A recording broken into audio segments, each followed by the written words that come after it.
When it comes to the world of food, few topics ignite conversation and controversy quite like the discussion of what might be considered the worst food ever.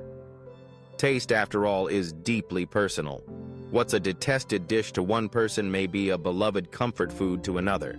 Yet across the culinary landscape, certain food experiences, restaurant mishaps, and infamous dishes have managed to earn their place in the annals of culinary critique for all the wrong reasons.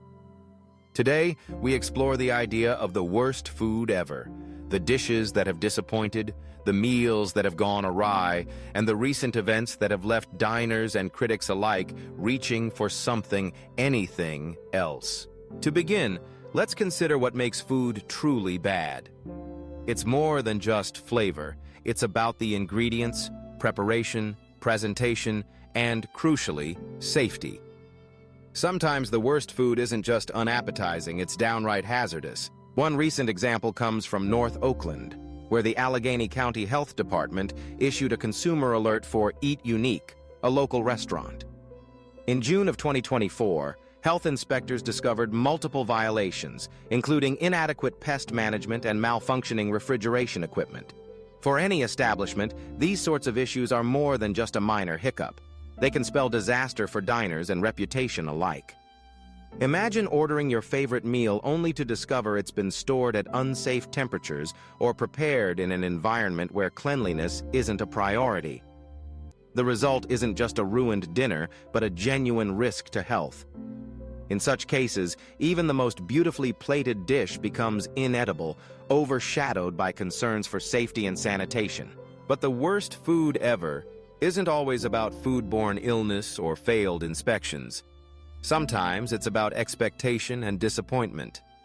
Consider the fate of Le Gavroche, a legendary 2 Michelin-starred restaurant in London, which announced its permanent closure in early 2024.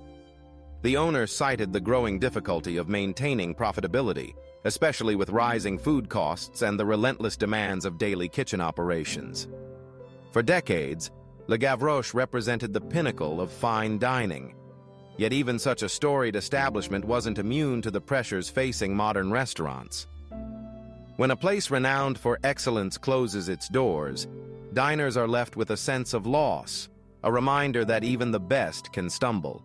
And sometimes, the worst meal is one you'll never get to experience again. Of course, bad food can also be the result of misguided creativity. Across the globe, chefs have pushed the boundaries in the hopes of creating something new and exciting, only to land on combinations that fall flat. Who could forget the viral sensations that left social media aghast? Pizza topped with canned peaches, or the infamous Kellogg's Eggo breakfast sandwich that paired syrup-drenched waffles with processed cheese and sausage in a sticky, confused mess? These culinary experiments capture attention, but not always in a good way. For every inspired reinvention of a classic, there's a dish that leaves diners scratching their heads or reaching for a palate cleanser. And yet, sometimes the most disappointing food is the one that's simply bland, uninspired, or poorly executed. No amount of creative flair can save a plate of overcooked pasta, soggy fries, or a salad wilted beyond recognition.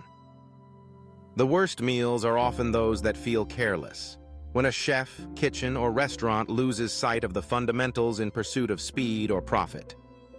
In a world where rising food costs are squeezing restaurant margins, as seen with Le Gavroche's closure, the temptation to cut corners can be strong. But the result is all too often a meal that's forgettable at best and regrettable at worst. Cultural context also plays a role. Foods celebrated in one region might be reviled elsewhere. Fermented shark from Iceland, century eggs from China, or surströmming, fermented Baltic herring from Sweden, are all notorious for their strong flavors and aromas. Tourists may recoil, but for locals, these dishes are delicacies, steeped in tradition. Still, the line between acquired taste and culinary misfire is a thin one, and many a traveler has left the table swearing never to try such a dish again. Then there's the matter of nostalgia.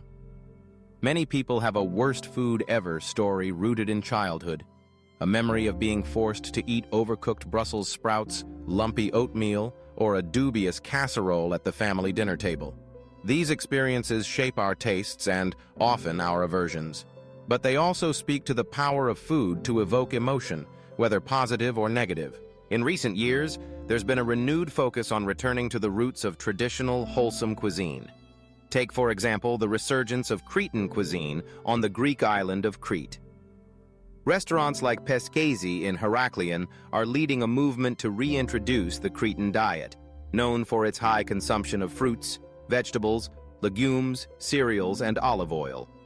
This diet has been linked to lower rates of cardiovascular disease and is celebrated for its emphasis on fresh, local ingredients.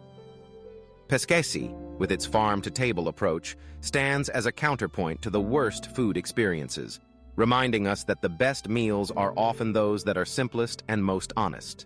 But not every restaurant can or does live up to such ideals. When diners encounter food that's stale, reheated, or carelessly prepared, it can leave a lasting impression, one that's hard to shake. The worst food isn't just about taste. It's about the sense of being shortchanged, of not being cared for. In the end, food is a relationship between the person who prepares it and the person who eats it. When that relationship is neglected, the result is an experience we'd all rather forget. Social media has only amplified the reach of bad food experiences. A single viral post can bring the world's attention to a restaurant's failings, whether it's a hair found in a dish, a laughably small portion, or a menu item that looks nothing like its photo. The digital age has heightened accountability, but also, at times, the spectacle of public shaming. For restaurants, the stakes have never been higher. For diners, the range of experiences, good and bad, has never been broader. So, what can we learn from the tales of the worst food ever served? First, that quality matters.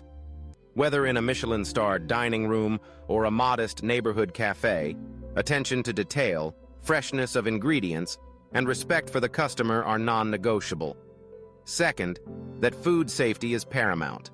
No amount of culinary flair can compensate for a kitchen that overlooks basic hygiene. The story of Eat Unique's recent health code violations is a stark reminder of what's at stake when standards slip.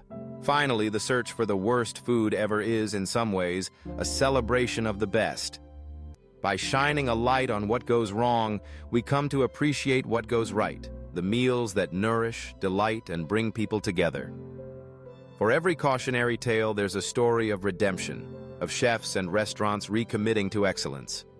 In the end, the worst food ever isn't just about a single dish or experience. It's a call to do better, to expect more, and to savor the meals that make life richer. As we look to the future of food, let us remember the lessons of past missteps. Let us celebrate the innovators and the traditionalists, the farmers and the chefs, who make every meal worth remembering, for the right reasons. And let us never forget that, in the world of food, the line between the worst and the best is drawn not just on the plate, but in the heart and mind of every diner.